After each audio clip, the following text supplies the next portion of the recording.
हिन वक़्तु हालाणी जी तमामु क़दीम मेरा मस्जिद में मौजूदु आहियूं। अचो त हितां जे माण्हुनि खां वीचार वठूं त उन्हनि जो छा चवणु आहे। हालाणी शहर जी ही तारीख़ी विरसो, ये तारीख़ी मेहराब मस्जिद जेका 200 साल खां मथे तारीख़ रखंदड़ ही तारीख़ी मेहराब मस्जिद आहे।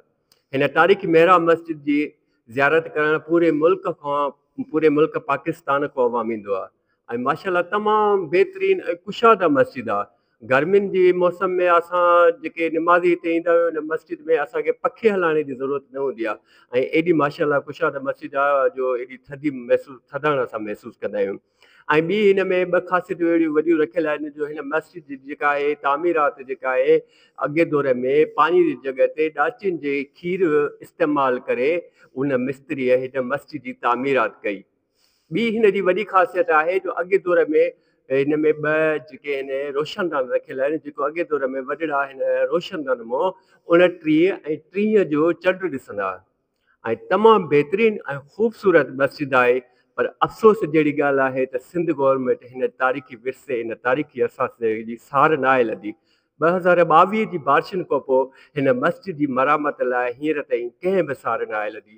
मुंहिंजो सिंध गवर्नमेंट खे ऐं चूंडियल नुमाइंदनि खे, वस वारनि खे अर्ज़ु आहे, अपील आहे त हिन तारीख़ी विरसे खे बचायो वञे। विरसो सिर्फ़ु हालाणीअ वारनि जो असांजे हालाणी शहर में तारीख़ी मस्जिद आहे जेकी कलोनी दौर में 200 खां 250 साल पुराणी ऐं तारीख़ी मस्जिद आहे। हिते परे परे खां माण्हू हिन मस्जिद जो दीदार करण ऐं विज़िट करण ईंदा आहिनि। ऐं 2022 जी बरसाति पवण खां पोइ जेको आहे सो हिन जो मुसमार थी विया आहिनि। चौदीवारियूं थोरे मथे खां वॾा ॾार पइजी विया आहिनि। पर अफ़सोस सकाफ़त खाते ऐं सिंध गवर्नमेंट जे बेजानीअ करे हीअ मुसमार थींदी पई वञे। असांजी गवर्नमेंट सिंध ऐं वज़ीर आला सिंध खे गुज़ारिश आहे त फिलफोर जेको आहे सो हालाणी तारीख़ी वरिसो जेको मेहराब मस्जिद आहे उनजो फंड जारी करे उनखे मुसमार थियण खां बचायो वञे।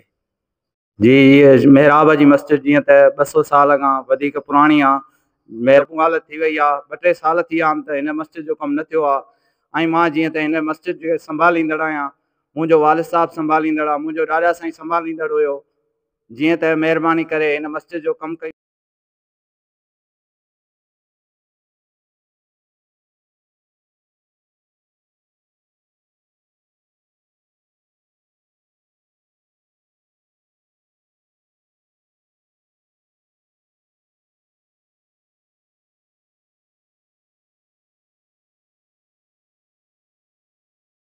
माण्हुनि जा वीचार ॿुधा, उन्हनि जो इहो चवणु आहे त हीअ क़दीमी मस्जिद आहे, मेरा मस्जिद 200 साल पुराणी मस्जिद आहे। हिन में ख़ासि वजह इहा आहे त हिन जी ओसारीअ में पाणी जी जॻह ते ॾाचियुनि जो खीर इस्तेमालु कयो वियो।